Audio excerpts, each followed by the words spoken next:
Bienvenidos a Universo ES y trataremos de analizar o hacer un pequeño resumen de lo que vivimos en este partido ante Puerto Rico. Habíamos tenido partidos horrorosos y muy malos, recordando incluso el de Bonaire, pero este ante Puerto Rico creo que fue otro nivel. O sea, no recuerdo un partido tan malo desde el 11 hasta las decisiones técnicas que se tomaron y el rendimiento del equipo.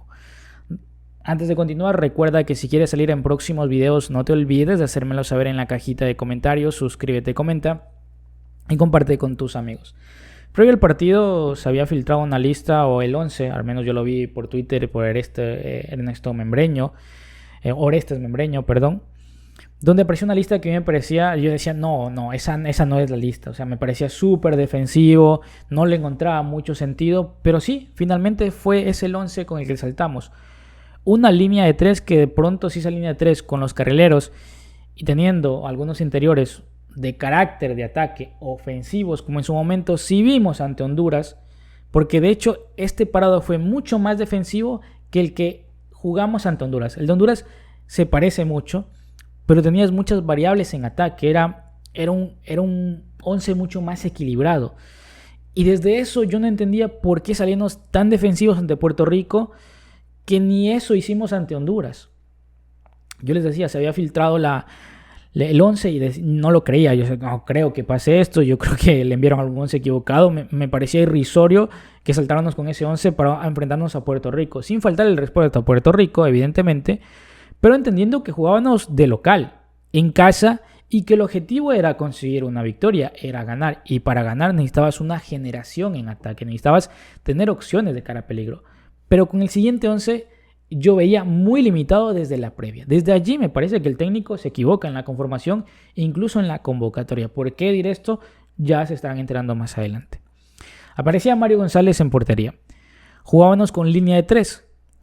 Aparecía Adán Climaco por izquierda, Rudy Claver por el centro y Jorge Cruz por derecho. Incluso a veces Jorge Cruz se metía como el central por en medio y aparecía Clavel viceversa por derecha. Pero para que se entienda, una línea de 3 con Rudy Clavel, Jorge Cruz y Adán Climaco.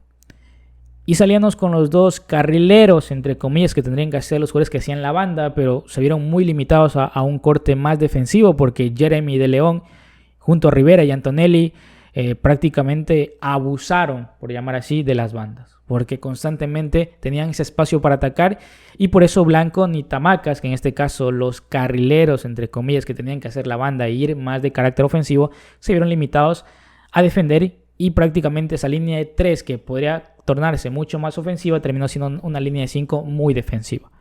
Y luego en mitad de campo teníamos, en un sinsentido para mí, un Orellana, un Darwin Serén y un Cristian Martínez. 3 jugadores de carácter súper defensivo. 3 volantes de recuperación. 3 volantes de marca. Y en punta dejabas a Bonilla y a Ferman. ¿Dónde está la generación de fútbol? ¿Cómo íbamos a llegar al ataque? ¿Cómo pensábamos desbordar una pelota si estábamos jugando con 3 volantes de carácter de recuperación? Ni siquiera que digamos que este es un volante de armado que te va a distribuir, que te va a tocar.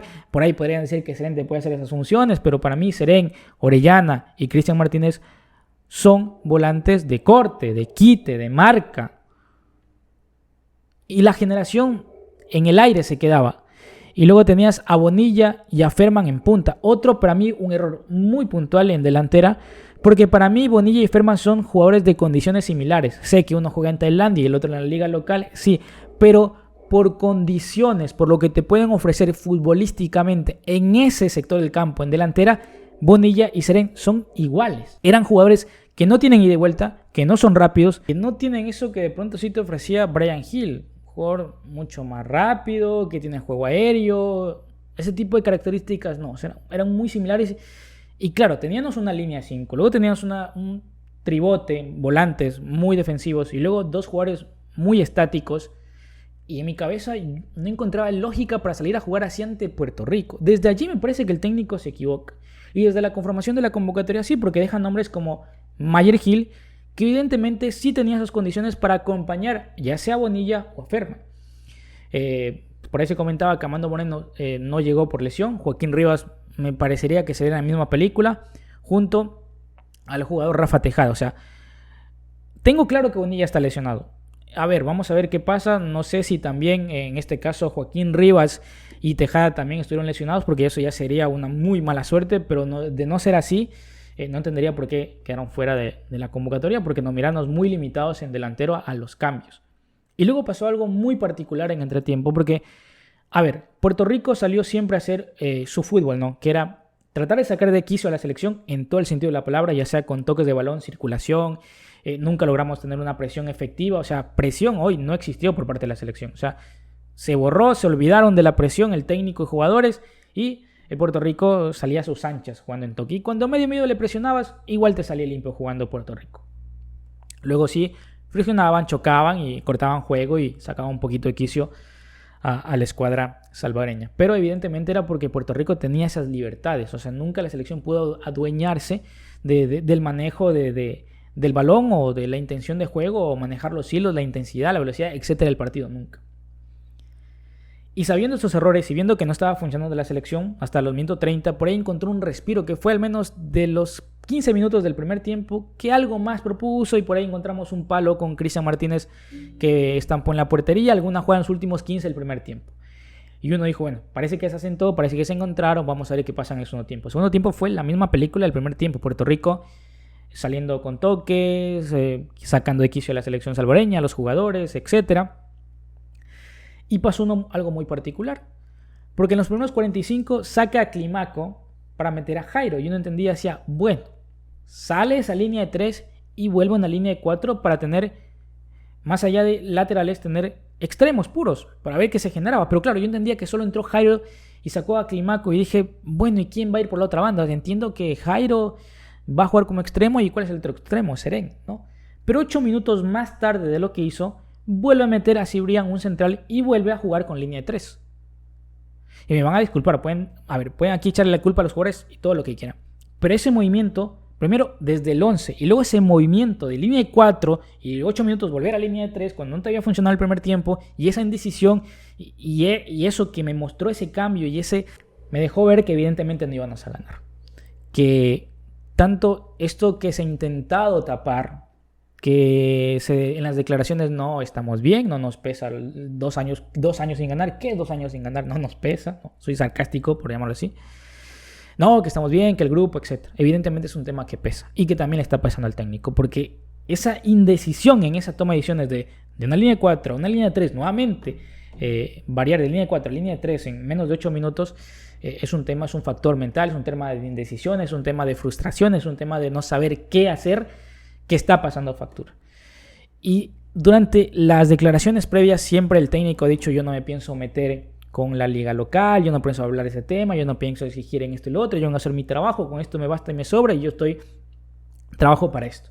Y yo decía, se respeta porque es la decisión del técnico y tiene su parte de razón. Pero evidentemente El Salvador no cruza con un momento normal, por decirlo así, que llega un técnico, digamos que en Colombia y en Ecuador, y va con esa misma actitud y probablemente consiga resultados. Acá en El Salvador no. Acá en El Salvador evidentemente nuestra liga no es que está bien, está mal. Ahora estaba viendo que la selección de Panamá no convocó a ningún jugador de su liga local. Y miran, ¿qué tiene que ver eso con El Salvador? Recordemos que los clubes de Panamá al menos nos superaron en la anterior Copa Centroamericana, los clubes. Y ellos no convocaron a ningún jugador de su liga local. Y El Salvador tiene una base muy importante de su liga local. ¿Qué te digo con esto? Que evidentemente si la liga no mejora y creemos que esa sea nuestra base, no nos va a alcanzar de aquí en adelante. Y si el técnico que venga dice, no, yo voy a hacer mi trabajo y yo no topo a nadie y no critico y yo no exijo y yo no digo y etcétera, pues el resultado no va a ser el diferente. Porque no estamos haciendo las cosas bien. Y con lo que tiene el técnico no es que le alcanza, no es que le sobra y no es que le basta para tener un resultado diferente al que hemos venido teniendo. Y eso fue lo que pasó en este partido. Sin más, yo me despido. Chao, chao.